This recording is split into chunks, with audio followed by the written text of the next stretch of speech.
What scares you first as a father? I want to talk about as a husband, a businessman, and a spiritual leader. As you follow your instincts, let's start with as a father. And this is good because I'll be a father in about a week. So Oh this is my good. God.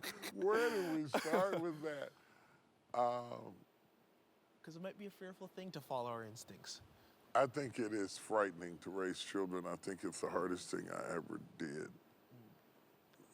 It's way harder than anything else people talk to me about because the relationship is so complicated. You're loving somebody who's 20, 30 years behind you. Their idea, they're shaped by the times they came from, and they're the language barrier. You're preparing them for a world that you can't quite imagine yourself.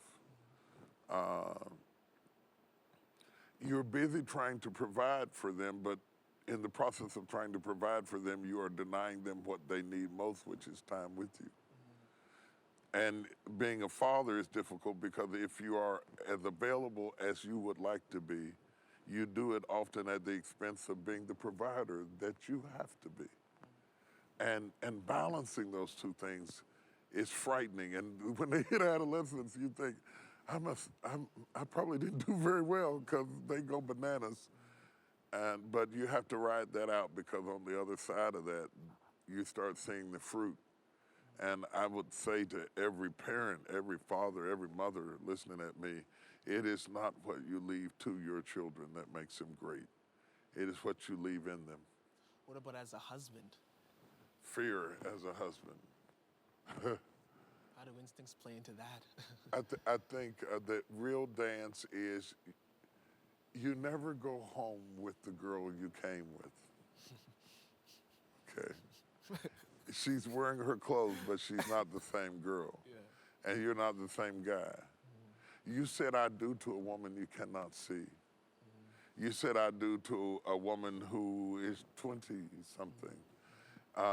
But you have not met her in menopause. You have not met her in as a mother. You have not met her at her mother's funeral. You have not the maladies of life, what it does to both of you, it changes you. And if you don't have the instincts to update how to communicate with each other in all the twists and turns of life, it is easy for good people and sincere people to lose each other in the storms of life.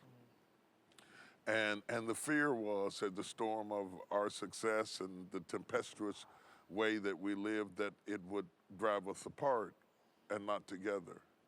And 33 years in, seems like we overcame that pretty good, you know. But it was something I was aware of, and she was aware of all along the way. What about as a businessman? I know putting something on like MegaFest, or you've testified many times, just the budget alone is astronomically, it's out of this world. How do instincts play in a world where sometimes in business, not everything is guaranteed? I think, first of all, you do have to have a business instinct. You have to have a business acumen. It's a misnomer to teach religious leaders that all you need to do is pray and believe God and go on. The Bible said in business be men. You do have to have or have with you some people that have business acumen. And then you got to the business community, you got to have faith to do business. Because business doesn't come with a guarantee. It's not inevitable. It's not inalienable. It is a nebulous thing, success at best, and you have to have faith every day to put your money out there, to put your name out there, your credit out there, your brand out there, and let people maul it and malign it, and trust that the integrity of it will withstand the turbulence of being out there in the marketplace. What about as a spiritual leader? The fear of the spiritual leader is that you won't hear the master say, "Well done." What good is it to hear the people say, "Well done," if God is not well pleased? That you could lose touch with what matters most and become so engrossed in your responsibilities that you lose your spiritual core. Often we get so busy in the work of the Lord that we lose relationship with the Lord of the work. And so to make sure that you have your quiet time and your prayer time, and that you're not just reading your Bible so you can preach to somebody, but you're really reading your word because you love the word. Those things are things that you have to work at every day. It's important.